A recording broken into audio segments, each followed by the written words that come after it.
नरोत्तम ने उस पतिव्रता के घर पहुंचकर उससे अपने हित की बात पूछी। पतिव्रता सती अतिथि की बात सुनकर घर के बाहर आई और ब्राह्मण को देखकर दरवाजे पर खड़ी रह गई। ब्राह्मण ने पतिव्रता को देखकर हर्ष के साथ कहा, साध्वी, आपको जो कुछ मालूम है सो मेरे हित के लिए कहिए। पतिव्रता ने कहा, इस समय तो मुझे पति की सेवा करना है, मुझे अभी फुर्सत नहीं है, पीछे आपका काम करूंगी, आज आप यही आतिथ्य ग्रहण करें। ब्राह्मण ने कहा, कल्याणी, मुझे आज भूख प्यास या थकावट कुछ भी नहीं है। मैं जिस विषय को जानना चाहता हूँ वह मुझे बतला दो, नहीं तो मैं तुम्हें शाप दूंगा। इस पर पतिव्रता ने कहा कि हे दुर्योधन, मुझे आप वह बगुला न समझें। आप धर्म तुलाधार के पास जाकर उससे अपने हित की बात पूछें, वे आपको हित उपदेश करेंगे। महाभागा शुभा इतना कहकर घर के अंदर चली गई। इसके बाद नरोत्तम ने उसके घर में जाकर देखा कि वही ब्राह्मण जो मूक चांडाल के घर में था और बहुत दूर तक साथ साथ आया था, यहाँ भी बैठा हुआ है। नरोत्तम को इससे बड़ा अचंभा हुआ। उसने ब्राह्मण रूपी विष्णु के पास जाकर कहा, देशांतर में मेरे संबंध में जो घटना हुई थी, मालूम होता है आपने ही इन लोगों से उसे कह दिया, नहीं तो चांडाल और इस पतिव्रता को मेरी उस घटना का हाल कैसे मालूम होता। हरि ने कहा, भूत भावन महात्मा गण अपने पुण्य और सदाचार के बल से सभी बातें जान सकते हैं। पतिव्रता ने तुमसे क्या कहा सो मुझे बतलाओ। नरोत्तम ने कहा, मुझे पतिव्रता ने धर्म तुलाधार के पास जाकर प्रश्न करने का आदेश दिया है। हरि ने कहा, अच्छी बात है, तुम मेरे साथ चलो, मैं भी वहां जाऊंगा। इतना कहकर हरि चलने को तैयार हो गए। नरोत्तम ने पूछा, उस धर्म तुलाधार का मकान कहाँ है। हरि बोले, जहाँ पर लोग बहुत सी चीजें खरीदते बेचते हैं, उसी बाजार में तुलाधार रहते हैं। लोग धान, रस, तेल, अन्य आदि वस्तुएं उसके धर्म कांटे पर तौलकर देते लेते हैं। वह नर श्रेष्ठ प्राण जाने पर भी कभी झूठ नहीं बोलता। उसके इसी काम से उसका नाम धर्म तुलाधार पड़ गया। हरि के इतना कहते कहते ही नरोत्तम तुलाधार के पास पहुंच गया। देखा, तुलाधार बहुत सा रस बेच रहा है। उसका शरीर मैला कुचैला हो रहा है। वह लेन देन संबंधी अनेक प्रकार की बातें कर रहा है। अनेक प्रकार के नर नारियों ने उसे चारों ओर से घेर रखा है। तुलाधार ने ब्राह्मण को देखते ही कहा, क्यों, क्या काम है।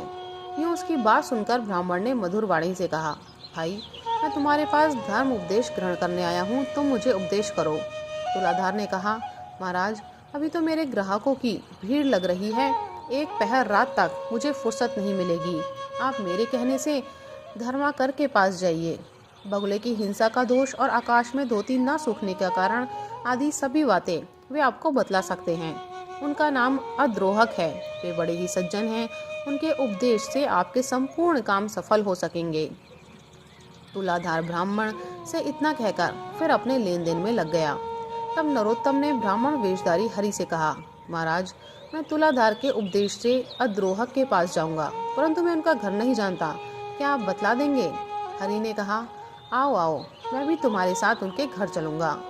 रास्ते में नरोत्तम ने हरि से पूछा, महाराज, ये तुलाधार समय पर स्नान या देव पितृ तर्पण कुछ भी नहीं करता। इसका सारा शरीर मैला हो रहा है, कपड़ों में गंध आ रही है। यह मेरे देशांतर में होने वाली घटनाओं को कैसे जान गया। यह सब देखकर मुझे बड़ा ही ताज्जुब हो रहा है, आप इसका कारण बतलाइए। हरि ने कहा, सत्य और समदर्शन के प्रताप से तुलाधार ने तीनों लोगों को जीत लिया है। इसी से देव, पितर और मुनिगण भी इससे तृप्त हो गए हैं। इसी कारण से ये भूत, भविष्य और वर्तमान की सब कुछ जानता है। सत्य से बढ़कर परम धर्म नहीं है और झूठ से बढ़कर बड़ा पाप नहीं है। जो निष्पाप समदर्शी पुरुष हैं, शत्रु, मित्र और उदासीन सभी जिनके मन समान हैं, उनके समस्त पाप नष्ट हो जाते हैं और वे विष्णु भगवान के सायुज्य मोक्ष को प्राप्त होते हैं।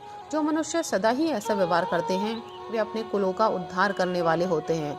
सत्य, दम, शम, धैर्य, स्थिरता, अलोभ, अनैश्वर्य और अनालस्य सभी उनमें रहते हैं। वे धर्मज्ञ देव और नरलोक के सभी विषयों को जानते हैं। उनके देह में साक्षात श्री हरि निवास करते हैं। जगत में उनके समान कोई नहीं होता। जो सत्य, सरल और समदर्शी है, वह साक्षात धर्म में है। वास्तव में इस जगत को वही धारण करते हैं। इस पर नरोत्तम ने कहा, आपकी कृपा से मैंने तुलाधार का रहस्य तो जाना, अब यदि आप उचित समझें तो अद्रोहक का भी इतिहास बतला दें। हरि ने कहा, किसी एक राजकुमार के सुंदरी नामक एक परम सुंदरी नवयुवती भार्या थी। वे अपने पति को बड़ी ही प्यारी थी। राजकुमार को किसी खास काम से अकस्मात बाहर जाने की आवश्यकता पड़ी। वह अपने मन में चिंता करने लगा कि इस प्राणों की पुतली प्रिया को किसके पास छोड़कर जाऊं, कहाँ इसकी रक्षा हो सकेगी। अंत में उसने अद्रोहक के पास जाकर कहा कि मैं बाहर जाता हूँ, जब तक लौट कर ना आऊं तब तक मेरी इस नवयुक्ति सुंदर स्त्री की रक्षा का भार तुम ग्रहण करो। राजकुमार के इस प्रस्ताव से अद्रोहक ने आश्चर्य में पड़कर कहा, मैं तो आपका पिता, भाई या मित्र नहीं हूँ, न आपके माता पिता के कुल से ही मेरा संबंध है। आपकी पत्नी से भी मेरा कोई कौटुंबिक संबंध नहीं है। इस अवस्था में मेरे घर अपनी स्त्री को रखकर आप कैसे स्वस्थ रह सकेंगे। राजकुमार ने कहा, संसार में आपके समान धर्मज्ञ और जितेंद्रिय पुरुष दूसरा कोई नहीं है। अद्रोहक ने कहा, आप बुरा न माने, देखिए त्रैलोक के मोहिनी भार्या की कौन पुरुष रक्षा कर सकता है। राजकुमार बोले, मैं अच्छी तरह सोच समझकर ही आपके पास आया हूँ। मेरी स्त्री को आप ही रखिए, मैं अपने घर जाता हूँ। राजपुत्र के ऐसा कहने पर अद्रोहक ने फिर कहा, इस शोभा युक्त नगरी में कामी पुरुषों की भरमार है, मैं कैसे तुम्हारी स्त्री की रक्षा कर सकूंगा। राजकुमार ने कहा, आप जैसा ठीक समझे वैसे ही रक्षा करें, मैं चलता हूँ। गृहस्थ अद्रोहक ने धर्म संकट में पड़कर राजकुमार से कहा, हे पिता, मैं इस आरक्षिता स्त्री की रक्षा के निमित्त जो देखने में अनुचित होगा, ऐसा कर्म भी उचित और हितकर समझकर करूँगा। मैं इसे रात को अकेली नहीं रख सकता, अतः मैं अपनी भार्या के साथ जिस शैया पर सोता हूँ उसी पर इसे भी सोना पड़ेगा। इसमें आपको आपत्ति हो तो अपनी स्त्री को वापस ले जाइए, नहीं तो छोड़ जाइए। राजकुमार ने कुछ देर तक सोचकर कहा, अच्छी बात है, आप जैसा उचित समझें वैसा ही करें। तदनंतर राजकुमार ने अपनी पत्नी से कहा, सुंदरी, इनकी आज्ञा अनुसार सब काम करना, इसमें तुम्हें कोई दोष नहीं लगेगा। राजपुत्र इतना कहकर अपने पिता नरेश की आज्ञा अनुसार वहां से चला गया। अद्रोहक ने रात को वही किया। वह धार्मिक पुरुष रात को अपनी स्त्री और राजपुत्र पत्नी के बीच में एक शैया पर सोने लगा, परंतु धर्मपथ से कभी नहीं डिगा। राजकुमार पत्नी का नींद में कभी अंग स्पर्श होता तो उसे अपनी जननी के अंग के समान प्रतीत होता। वह इस प्रकार मन इंद्रिय को जीत कर रहा कि उसकी स्त्री संग प्रवृत्ति ही जाती रही। इस प्रकार 6 महीने बीतने पर राजकुमार विदेश से लौटकर घर आया। बराबरी वालों ने पूछा, तुम्हारी स्त्री पीछे से कहाँ रही? उसने कहा, अद्रोहक के घर। कुछ युवकों ने व्यंग से कहा, अच्छा किया जो अपनी स्त्री अद्रोहक को दान कर गए, वह रात को उसके साथ सोता था। स्त्री पुरुष के एक साथ सोने पर भी क्या कभी संयम रह सकता है? इस तरह लोग तरह तरह के दोष लगाने लगे। अद्रोहक को इस बात का पता लगा, तब उसने इस जन अपवाद की निवृत्ति के लिए काठ की एक चिता बनाकर उसमें आग लगा दी। इतने में ही राजपुत्र वहां आ पहुंचा।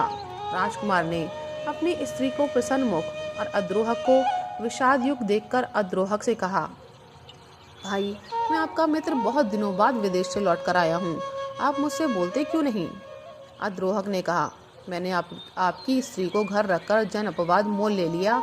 उसे दूर करने के लिए मैं आज अग्नि में प्रवेश करूंगा। संपूर्ण देवता मेरे कृत्य को देखें। इतना कहकर अद्रोहक धधकती हुई अग्नि में कूद पड़ा, परंतु आश्चर्य है कि उसका एक बाल भी नहीं जला। देवतागण आकाश से साधु साधु कहने लगे। चारों ओर से पुष्प वृष्टि होने लगी। जिन लोगों ने अद्रोहक पर दोष लगाया था उनके मुखों पर कुष्ठ रोग हो गया। देवताओं ने आकर उसको अग्नि से निकाला। मुनियों ने विस्मित होकर सुंदर पुष्पों से उसकी पूजा की। फिर महातेजस्वी अद्रोहक ने भी उन सबकी पूजा की। सुर असुर और मनुष्यों ने मिलकर अद्रोहक का नाम सज्जनाद्रोहक रखा। उसके चरण रथ से पृथ्वी हरी भरी हो गई। तब देवताओं ने राजकुमार से कहा, तुम अपनी स्त्री को ग्रहण करो। अद्रोहक के समान जगत में दूसरा कोई नहीं है। जगत में सभी लोग काम के वश हैं। काम क्रोध लोभ सभी प्राणियों में हैं। काम से संसार में बंधन होता है, यह जानकर भी लोग अकामी नहीं होते।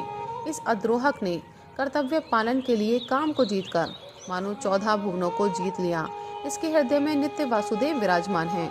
यूं कहकर सब लोग और राजपुत्र अपनी पत्नी सहित अपने अपने घर चले गए। उस समय अद्रोहक को काम जय के प्रताप से दिव्य दृष्टि प्राप्त हो गई। वह तीनों लोगों की सभी बातों को अनायास देखने और जानने में समर्थ हो गया।